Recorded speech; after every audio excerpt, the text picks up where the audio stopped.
Local programming on KRWG Public Media made possible in part by viewers like you. Thank you. This is KRWG Public Media, TV, radio, online. News that matters. Now, across the Mesilla Valley and the borderland, the stories that shape our community. From the KRWG Broadcast Center at New Mexico State University, this is Newsmakers.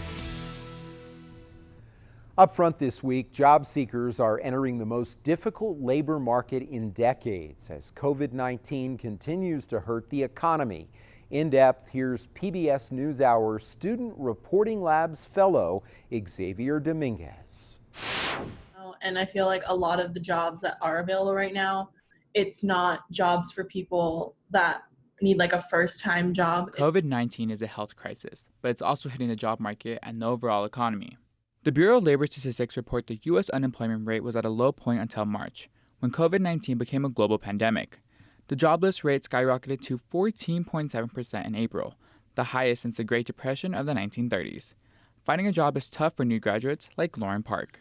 Well, like right now I know like some of the jobs that I've contacted, they only want people that they've like hired in the past, so that way they don't have to like waste time to train them because like they just don't have the time to like do that anymore.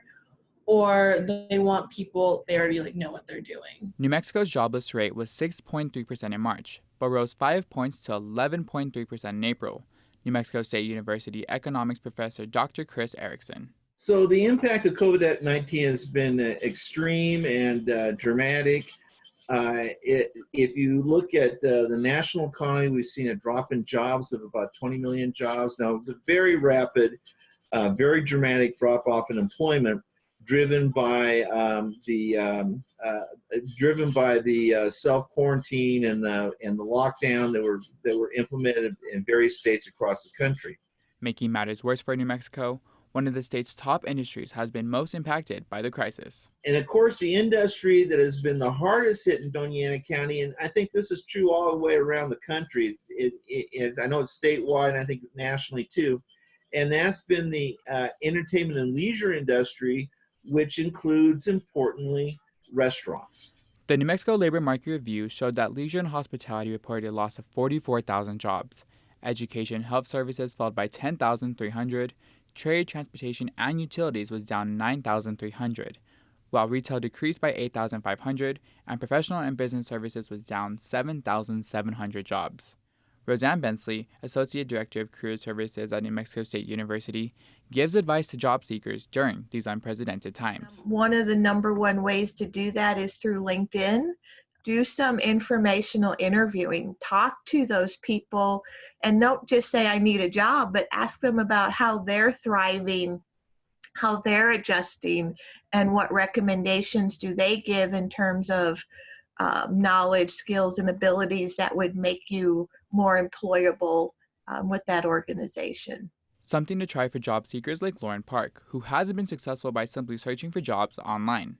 And so it's kind of harder to like find out what's still available and things like that, because I've been mainly like searching off like Indeed and like job sites like that. And sometimes they're not always like the most up to date. And like all the different things that you go through kind of like don't respond too fast enough. So I haven't like gone in yet for anything like that. While times are tough now, Erickson says the economy might recover quickly if scientists discover a cure for COVID-19. We are going to see the markets come back very, very rapidly. I anticipate that we'll be back to full employment in a period of around 6 months once there's a cure. The Bureau of Labor Statistics reported non-farm payroll employment rose by 2.5 million jobs in May as the economy began to reopen. But Erickson says many businesses are undergoing a dramatic change. What we've seen is we've already seen a restructuring in the economy towards online, towards the virtual, and away from the physical. And Roseanne Bensley says job seekers will have to adapt to those changes. Everything that I've read have really boiled down to some very basic concepts of life. Be flexible, be adaptable, ask questions, seek out peers or other support people. For job seekers like Lauren Park, the new normal isn't easy. I feel like it's definitely harder just because all of the like safety requirements that they have to like make sure that they're following now, and the fact is like just like having to like train people now is a lot harder because like there just like isn't the time for that because like the capacity limits with everything. And experts expect the recovery to take a while. As the economy reopened in May, the Bureau of Labor Statistics reported non-farm employment was still 13% below February levels. For KRWG Public Media, I'm Xavier Dominguez.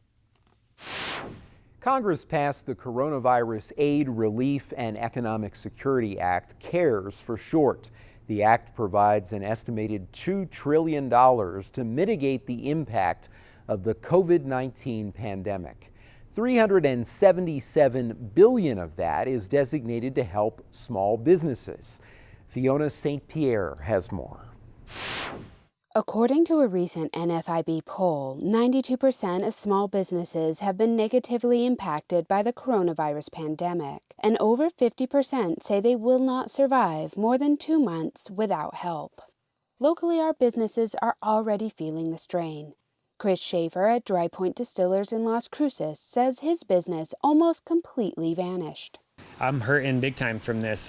My business has dropped 98% in the last week, and I've got 5 people, not including myself, that I pay an income for. And part of the new stimulus package includes a paycheck protection program, where upon approval, businesses can receive loans to cover payroll, rent, and other expenses. Rob Black, CEO of the New Mexico Association of Commerce and Industry, explains the benefits that program will have for New Mexico small businesses. You can get a loan for 8 weeks of your payroll amount. And that money is supposed to move very fast. And then if you retain those employees from between February 15th and June 30th, you get 100% of that loan turns into a grant, so you don't have to repay it. It applies to businesses up to 500 employees, which covers a vast majority of our businesses here in New Mexico. Ashley Wagner, also with NMACI, explains the fast turnaround of the program. Let me add as well that businesses can go to their participating small business administration, lender, bank, or credit union to apply for the loan and be approved the same day. Aside from the loans being offered to small businesses, Dry Point Distillers saw another need in the community and a possible way to help fill those gaps in their bank account. we're doing the hand sanitizer, and so pulled a couple employees in, and I see that as an essential business. What made it so essential was some of the feedback Chris was getting from the Las Cruces community. People contact me from my hospitals and stuff asking for hand sanitizer, and that was a little disconcerting, but I'm just doing what I can. And you know, all of the material, the hardest thing right now is just getting the materials now to produce the hand sanitizer. Despite the new business idea, employees like Nick Clark worry about what the future holds. Situation after it's all over is probably my biggest fear, just for especially New Mexico in general and other states that tend to be below the poverty line most of the time. Governor Michelle Lujan Grisham has created a rapid response economic task force to work on the current economic crisis and find solutions for the future. Black meets with the task force. And we're meeting regularly to try to identify areas of opportunity to support businesses where they can, but also, you know, what do we need to be doing to think post-contagion for recovery, and so it's really reinforcing our economic resilience as well as planning for that recovery. So they've taken an active role in that. The state also recently launched a program to help. The Buy New Mexico Local program encourages citizens to support small businesses by shopping today for tomorrow. The platform allows users to purchase gift cards. Local small business owners can also utilize the website to register their products. For KRWG Public Media, I'm Fiona St. Pierre. Well, the pandemic has put sports on hold, but this was an exciting spring for Nick Gonzalez. The Aggie baseball star was drafted by the Pittsburgh Pirates. Before that exciting news came down, Gonzalez spoke with Aggie Vision's Adam Young. New Mexico State baseball player Nick Gonzalez was enjoying a season of a lifetime this spring. He was a potential top 5 pick in Major League Baseball's amateur draft this summer, in leading the NCAA in home runs with 12 and RBIs with 36. However, through 16 games, his season was cut short due to the COVID-19 pandemic.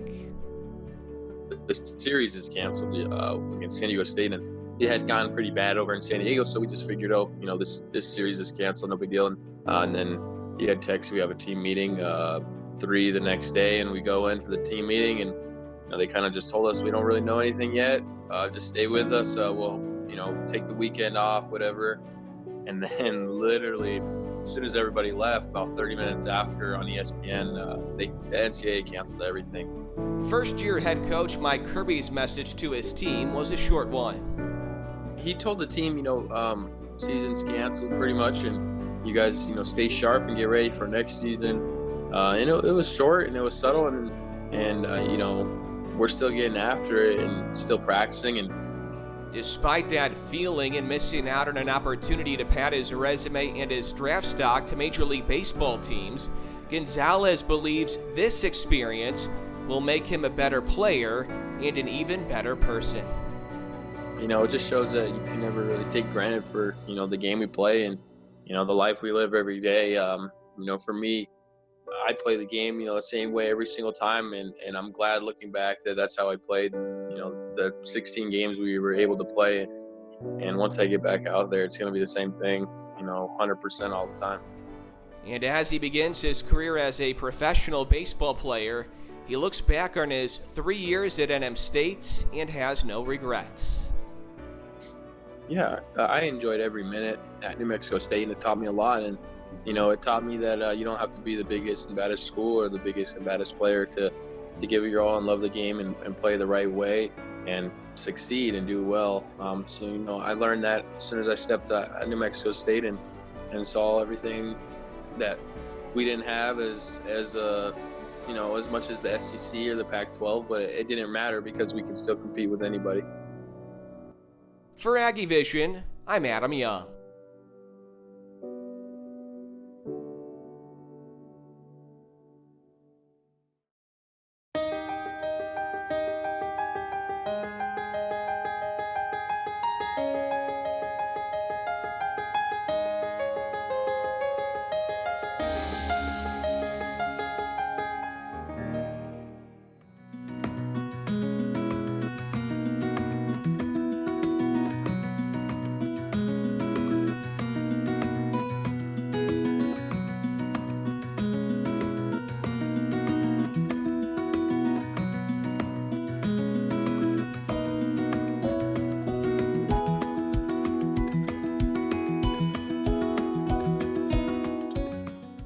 Well, I guess I consider myself more of an accidental artist than an artist. In high school, I was back and forth between majoring in art or biology when I got to college. I knew I was always going to college. My folks told me that. Biology won out as a result of advanced courses I took both in art and in biology in high school, my senior year. So I've always had an interest in art. But I started around 2011 when I saw some work by Ouida Touchon, who is a local printmaker. She had learned a new technique called gelatin monoprinting, and I fell in love with it. We bought one of her early prints using that technique. In fact, I have it in the dining room.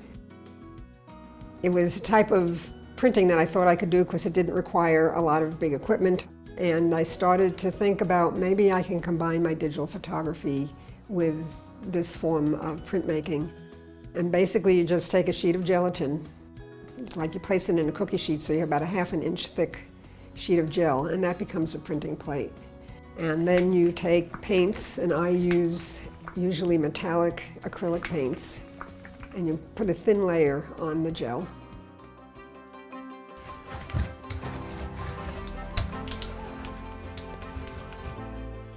Or sponges to create different textures, which removes some of the paint. And then you take your paper and you press it to it. Your hands become the printing press. And then when you pull the paper away, it removes most of the paint from the gel, and it's now on the paper. And then you clean the gel with water, add another color to it, or take a comb and run it through. Maybe put a stencil on it, so just part of the gel is showing through. You place the paper back down on, press again, pull it away, and build up a series of different colors. And that becomes the hectograph or the gelatin monoprint. Well, it's sort of like finger painting, and you have no idea what you're going to come up with because you put paints down and you do some things, and you put the paper down and you pull it up. You say, oh, maybe it needs a little red. So I'll do a little piece of area of red, and I put it down, and I look at it and I say, maybe one more color. I went too far. But I keep them anyway, and sometimes I find some of my photos just work with something that I didn't find very appealing at the time, but it just works.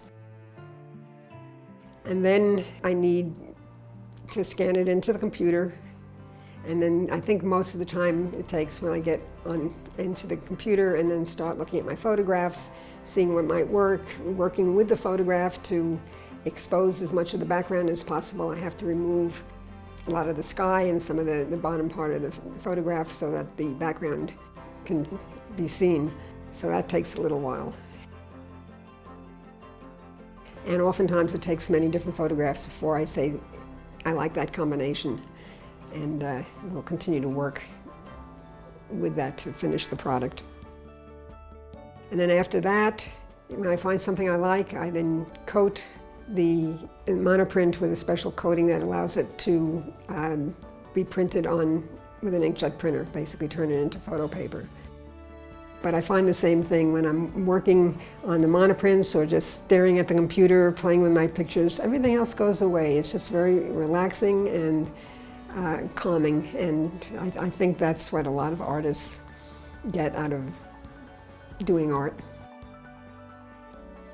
I don't have any real philosophy on my photography or what I'm coming up with, just that if it makes me feel good when I do it, then I hope other people feel good to see it. I have a little website, naidazucker.myportfolio.com. That is something that anyone can do in their kitchen, and it will be good for school children as well. It's a little more sophisticated than finger painting, but it has the same organic feel to it, and you just never know what you can come up with.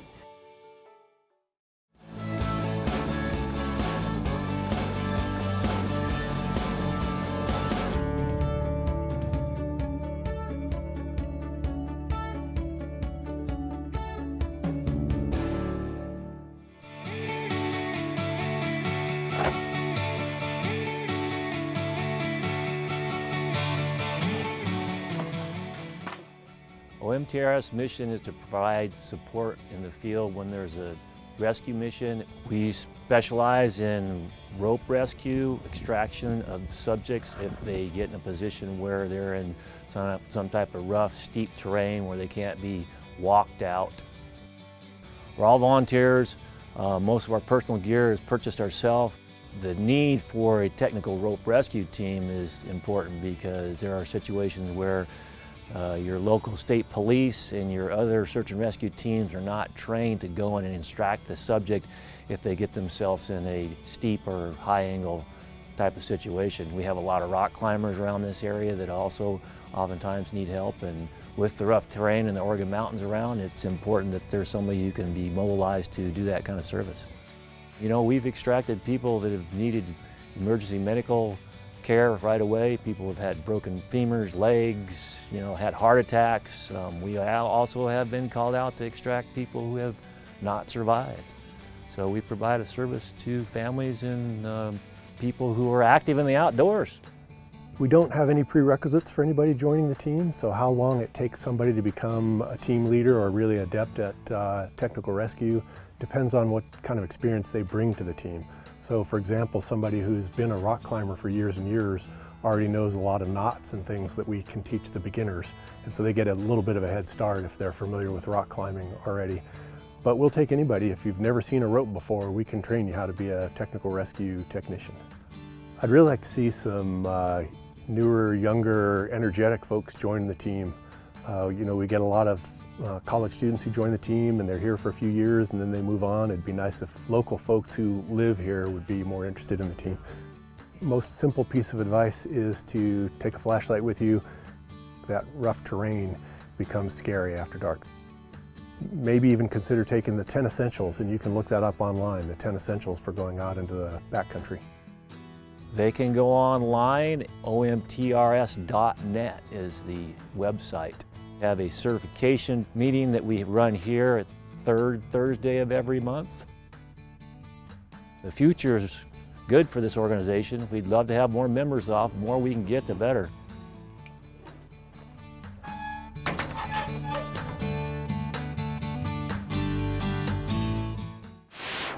Local organizations across the nation are making personal protective equipment, PPE. Fiona St. Pierre talked with Cruces Creatives, which received more than $21,000 from the city of Las Cruces to make PPE during this pandemic. Normally, Cruces Creatives would be filled with people working on personal projects or teaching local children. But right now, it's quiet, except for the repetitive drone of 3D printers making personal protective equipment, or PPE. What we can't hear are the teams of volunteers working from home to create PPE for our frontline workers. Cruces Creatives' Leah Weiss-Sergei says volunteers came together after seeing the crisis unfold. PPE projects started while, watching the news, seeing different makers around the globe starting to make PPE and realizing that this was going to be likely a worldwide issue that we were looking at. And it was really interesting. Within about 24 hours, I probably had about a dozen different individuals reach out wanting to start this project. So it was very much a community experience of saying, we want to make this happen. And as Cruces Creatives members and volunteers sounded a call for action, the community got involved. We've had tremendous response from the community. At the moment, we have over 80 individuals who are working with us on these projects. Our volunteers span both our members and also new people that we've never met before. Right now, Cruces Creatives is focused on getting PPE out to the frontline workers. So our masks and our face shields, we're first addressing our medical community, making sure they have everything they need. And then secondly, we'll be reaching out for our public workers who are still out helping the community. Cruces Creatives is also using its website to teach anyone how to make a mask at home. Our design is available at our website, crucescreatives.org, and we have a full manual to give you the instructions on how to make it, what materials you'll need, and then also how to safely make it while you're making it. Weiss-Sergei says the process of helping comes with its own reward. It's a hard moment to live through, and finding a way to help is one of the things that helps hearten me through this experience. Maker spaces are ideally set up for being able to help in a moment like this. We already have a lot of tools, we already have a lot of materials, and we also have a huge community of makers. And so it made it very easy for us to be able to jump into a project like this. It's sort of incredible the way that makers have taken it upon themselves to find solutions to a problem that's out there. And being a part of that set of solution makers is very calming in what is otherwise a very stressful time. And Weiss-Sergei says she hopes the community will take away something as well. My hope for a takeaway is that everybody knows there is a way that you can help. And it's finding what that means for you. If you would like to donate or get involved, you can find that information online at crucescreatives.org. For KRWG Public Media, I'm Fiona St. Pierre.